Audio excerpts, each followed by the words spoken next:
It was surprising and crazy to me how disengaged most appraisers are. If your business is not involved in politics, you can bet that politics is going to be involved in your business. Sometimes we have to make bad bills better when we're not able to defeat them entirely. You spend a lot of time, probably more time defending bad legislation than good. Until you get hit, you don't know.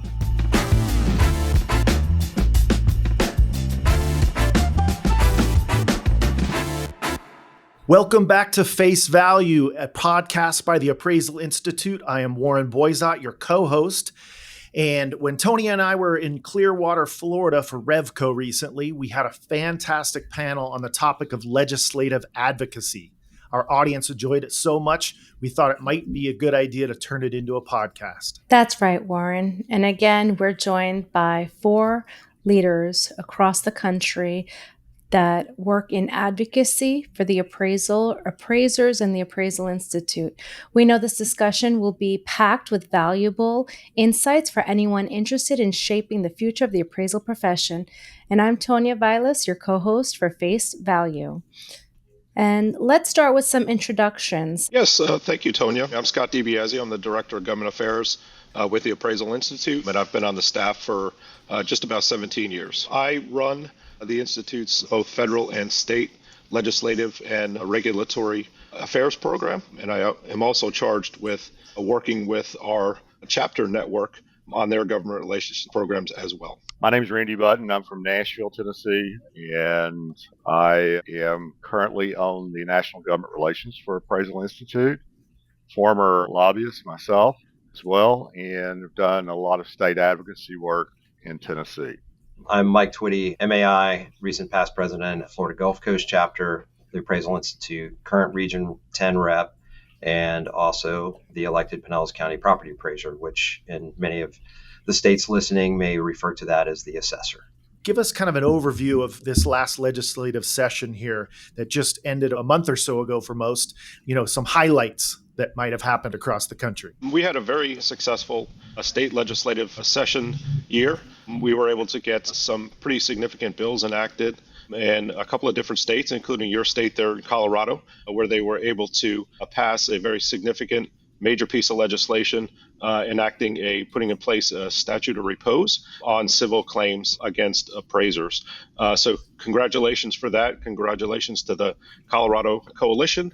And once that bill goes into law, it will put in place some pretty significant protections on civil suits against real estate appraisers. A couple of other highlights: Montana, of all places, enacted 2 major pieces of legislation affecting appraisers. They too put in place a statute of repose, but they also enacted a law that allows appraisers to do evaluations when appraisals, USPAP compliant appraisals, are not required by a federal law. And I'm working on a piece of legislation actually today in the North Carolina legislature related to POREA. And while it's not an ideal bill, it certainly is better than what was introduced by another advocacy organization. And we were able to make some very significant and favorable changes to that piece of legislation. Now, that hasn't passed as of yet, but it looks like it is going to pass. It's already passed one house of the legislature and is now pending in the North Carolina Senate. And it looks like it's going to pass. Again, sometimes we have to make bad bills better when we're not able to defeat them entirely. And that is the case in North Carolina with Senate Bill 690. How many states have not approved the program fully yet? There's only one state that has said outright that they will not accept POREA. It is not New York. It actually is the state of Nevada. Their commission voted about a month or so ago to not move forward with a rulemaking related to POREA. So there are 40 states that we refer to as being POREA ready, meaning an aspiring appraiser can utilize POREA to become licensed in those states as of right now. 11 other jurisdictions are in one form of rulemaking or another and will become POREA ready in the coming months. Scott, I'm super curious. What is the reason that Nevada, what's behind them not wanting to approve it? A couple of different things. Fear of the unknown, and they see it as a loophole and an easier way to become a licensed or certified appraiser, and they don't see the value in the program. They think it is not as rigorous as how they would be trained in the field with a supervisor.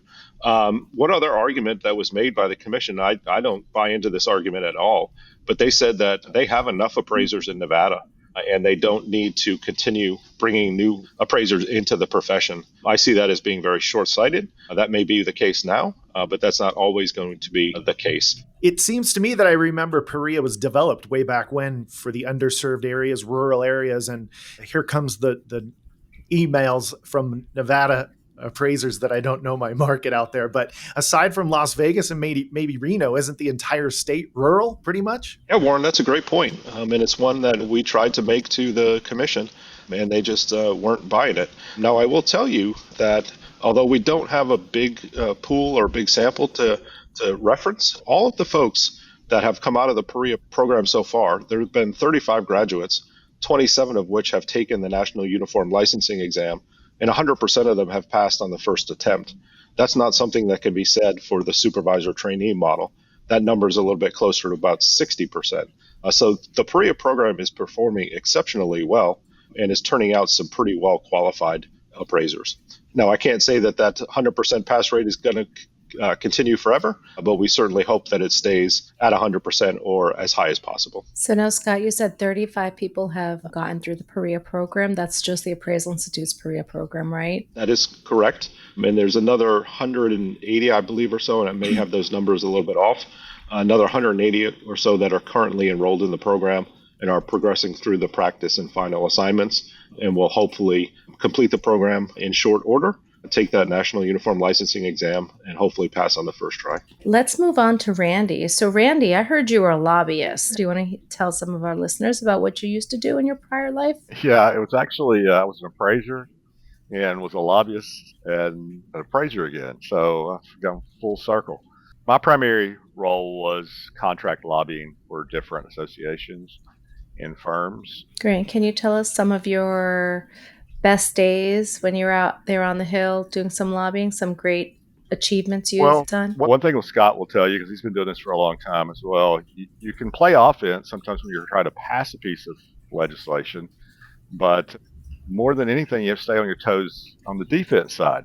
There was a bill that was getting slid through at the last minute, already gone through committees, was going to the floor, and I got a call that morning, and the House was going to vote on it that afternoon.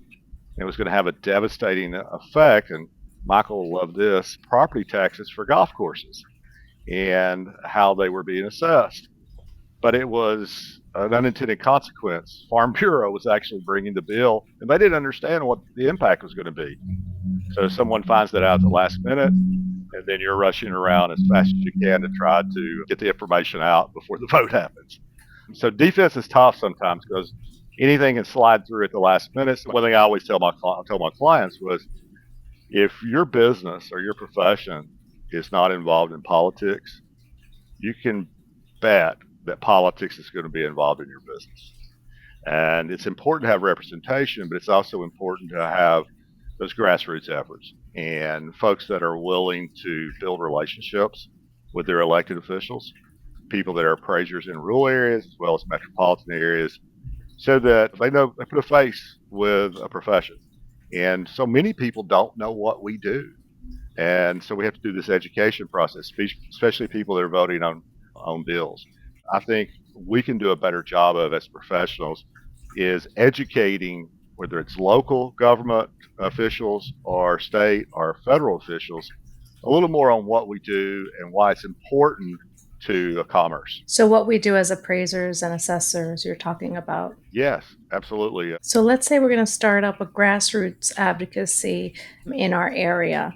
What are some of the grassroots programs that you've seen become successful and pass the legislature? The most effective ones are the ones that coalesce around a piece of legislation. So if there's something like statute of repose, the evaluation, there's, those types of pieces of legislation will get people energized. It's kind of top of the mind awareness. That's the easiest way to get people involved. But we also have many states that have appraiser coalitions that are made up by a variety of different associations, organizations of appraisers, and some that are not affiliated with any organization. So having a good relationship with those folks and having events where you invite legislators, which we have done in our state. We have several legislators that always show up for our golf tournament, our skeet shoot, and we get to know them a little better, and they get to know us. And it makes it easier when we want to set an appointment and talk about something that's important to our industry. Also, building those relationships at the state board levels and making sure that we're advocating for members that are very professional like ourselves to be part of that board, to be on the commission, because so many things happen at the rules making side, in the administrative side of the day-to-day activities of licensed and certified appraisers and regulating appraisers. Randy had talked about with the grassroots, because I remember back in Florida, this really touched on our audience. We had a lot of questions from them about the grassroots efforts. And I'll just speak for Colorado, and we have 3,000 licensed appraisers in Colorado. The 7-member organizations that make up our Colorado Coalition of Appraisers is only representing about 1,000 of those, so a third. It was surprising and crazy to me how disengaged most appraisers are. And earlier, Tony, you threw out the number of 60,000. So that kind of would follow that 40,000 appraisers out there aren't members of any kind of organization and disengaged from what goes on in our industry. So there's just so many people to tap out there to become involved that aren't. I think that's a good point. Yeah. It's just that it's part of our profession. I think it's the mindset in what we do is that we are a disinterested third party that's coming in and valuing a piece of property. So we don't get involved in conflict very often. And Warren, I can tell you that your state there, Colorado, is much more well organized and activist than the appraisal organizations in many other states. Now, there are coalitions in other states.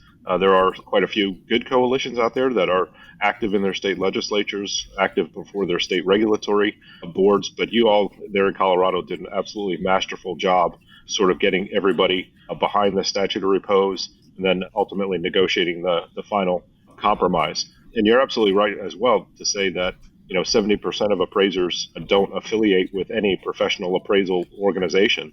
Just think what we could do if all 70,000 or so appraisers that exist out there, affiliated with at least one professional appraisal organization. We could really make some pretty significant differences. But right now, when we have to bring a witness to a hearing, sometimes it's like pulling teeth to find somebody that's willing to do that. Yeah, I always tell people, and here I am on the Appraisal Institute podcast, that I always tell people, hey, if it's not the Appraisal Institute, that's fine, but just join somewhere, be involved somewhere, because if you're sitting on the sidelines, you're just another voice that we're losing out on. I think of realtors and how strong their organization is. They're kind of the opposite, right? They're everyone is involved, it seems like, with NAR. Yeah, and it's kind of interesting with NAR because, of course, you have to be a part of the realtor organization to have access, in most cases, to the MLS. At the appraisal profession, I think we need to come up with some sort of a product or service that people are required to have, and it's only offered by, let's say, professional appraisal organizations. I won't name one specific organization, but think if we had something that was a must-have item for appraisers, and the only way that they could do that was being part of the organization. That would be tremendous, and that's quite frankly how the realtors have gotten so successful. But how did that day or those couple of days go? What were you guys lobbying, and what was the outcome? There were 4 issues that we were lobbying members of Congress on. The first is the PAL Act, which is the Portal for Appraiser Licensing, something that we've been working on for quite some time. We're hopeful that all of them will be included in that comprehensive package. It's usually unlikely that a bill passes on its own, especially when it's such a mundane issue like the PAL Act and some of the other things that we're working on. So they usually get included as additional items in a broader package of legislation. See, now it might seem mundane to some, but the PAL Act is something that I think would benefit all appraisers.